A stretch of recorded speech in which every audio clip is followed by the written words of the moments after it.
적법한가라고 물어보는 문제가 나오면 일단 적법 요건을 한번 적어주세요. 대원익피 전관기 혹은 대원소 피치제소관 적어주셔야 됩니다. 그리고 이제 대상적격 판단이 들어갑니다. K님 질문의 핵심적인 부분이죠. 일단 개념부터요. 취소소송은 처분 등을 대상으로 한다. 그리고 처분 등 개념, 행정행위 개념 암기하시라고 말씀드렸습니다.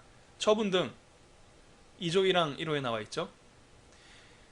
행정청이 행하는 구체적 사실에 관한 법 집행으로서 공권력의 행사 또는 그 거부, 그 밖에 이에 준하는 행정작용, 이게 처분 등이에요. 이게 처분이에요. 그리고 재결을 합치면 처분 등이 되죠.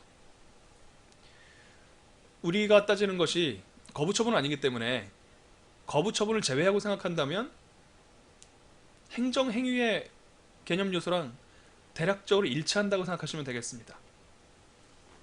처분의 개념 정의를 일단 서술을 하셔야 돼요. 그게 공식입니다. 그 다음 감액경정처분에 있는 판례가 있어요. 감액경정처분에 관한 판례는 우리가 중요하게 다뤄야죠. 판례 문구는 그대로 옮겨 적습니다.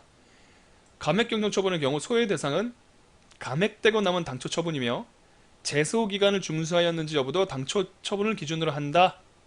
이런 판례가 있단 말이에요. 그래서 존재하는 대부분의 수험교재들은 당초 처분 대상 적격 없다고 합니다. 다시요. 감액 처분 대상 적격 없다고 합니다. 제가 그래서 개념 정의 먼저 외우시라고 말씀드렸던 건데 결론부터 말씀드릴게요. 감액 처분은 대상 적격에 인정됩니다. 제가 왜 판례에 따라서 안 풀었느냐면 여러분들과 제가 공부하고 있는 이 기초 이론에 의하면 감액 처분이든 증액 처분이든 내 권리 의무에 영향을 미치면 외부적 효과를 미친다는 뜻이죠. 외부적 효과를 미치면 행정행위, 처분 등에 해당되거든요.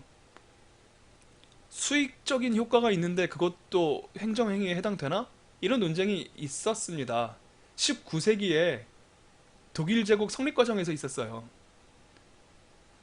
정말 옛날 이야기죠. 이제는 당사자의 권리 의무에 영향을 미치기만 하면 그게 수익적이라고 할지라도 처분에 해당된다는 사실은 너무나 옛날에 극복된 사실입니다.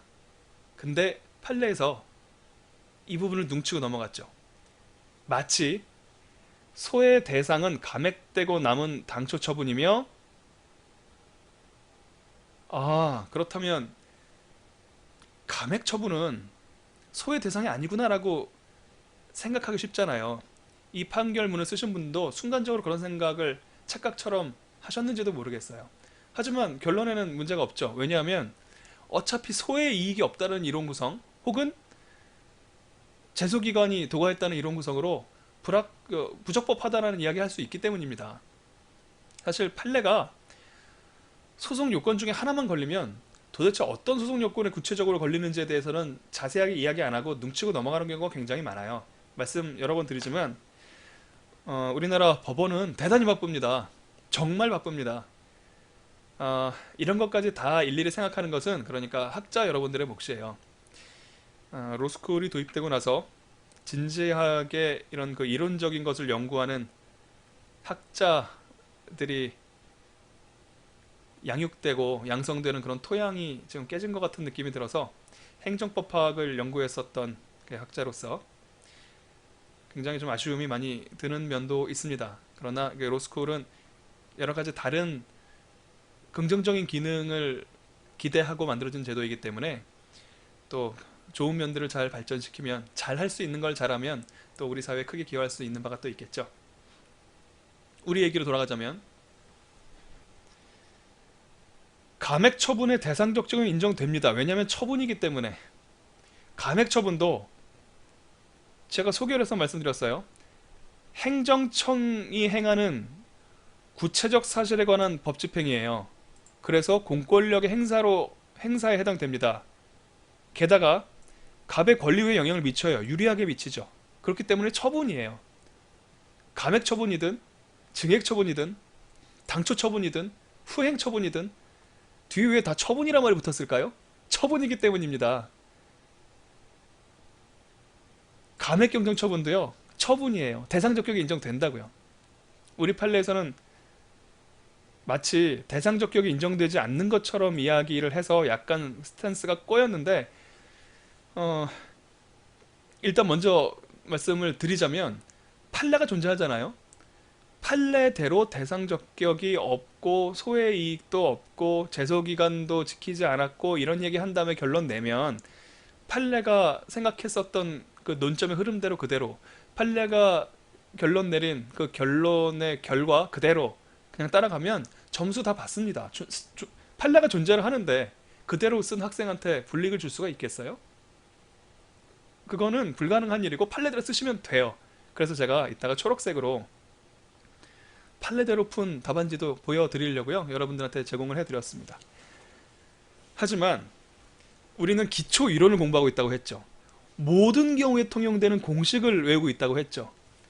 이 판례는 이 사안에서만 적용될 겁니다. 왜냐하면 판례조차도 수익적 행정행위가 행정행위다, 수익적 처분이 처분이다 라는 사실을 당연히 인정해요. 이 감액경정 처분의 경우에서만 어차피 소해이익 제소기간 도가 됐기 때문에 각하하는 과정에서 대상적격도 없는 것처럼 그런 오해가 가능하도록 설문을 구성을 했기 때문에 일종의 실수입니다. 우리는 공식대로 한번 해볼 거예요. 소의 대상은 감액되고 남은 당초 처분이고 제소기간 준수했는지 여부도 당초 처분을 기준으로 한다라는 판례가 있어요. 하지만 소의 대상은 당초 처분이다 라는 표현은 당초 처분을 대상으로 제소하지 않으면 소의 이익이 인정되지 않거나 본안에서 승소할 수 없다는 의미로 선회할 수 있겠다라는 겁니다. 대상적격 부정하는 것을 해석할 수 없다라는 이야기가 결론이에요. 소결은 우리가 이미 다룬 바대로 행공구집 외권단, 행정행위의 개념 표제입니다. 이걸 다 갖추고 있어요. 근로복지공단은 근로복지공단 설립에 관한 근거법이 있겠죠. 거기서 보건복지부의 권한을 산업재해 보상 보험을 운용하고 적용하고 하는 그런 권한을 위탁했습니다. 법령에 의해서 위탁했어요. 그래서 행정청에 해당되죠. 그리고 감액처분이나 증액처분이나 당사자의 권리 의무에 유리하게 불리하게 어쨌든 당사자의 권리 의무에 영향을 미치면 처분입니다. 권리 의무에 영향을 미치는 권력적 단독 행위다. 그러니까 처분 등이라는 거죠. 그리고 대상적격을 지금까지 다뤘잖아요. 대상적격은 있다라고 하거나 없다라고 하거나, 이거는 사실은 논쟁의 여지가 없어요. 수익적 행정행위도 행정행위이고 수익적 처분도 처분이고 같은 말이죠. 사실은 동어 반복하고 있는 거예요.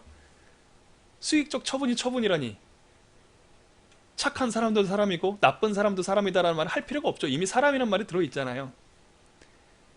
대상적격은 있습니다. 여기에 대해서 논쟁의 여지가 사실은 없어요. 판례 때문에, 판례가 마치 그렇게 오해받을 만한 표현을 하고 있기 때문에 판례처럼 한다고 해서 이 사안에 한해서는 손해를 보지 않을 가능성이 99.9%라는 말씀을 드리는 것이지, 이론적으로는 대상적격이 부정될 가능성은 없어요. 하지만 두 번째, 세 번째 논점이요. 소외이익과 제소기간,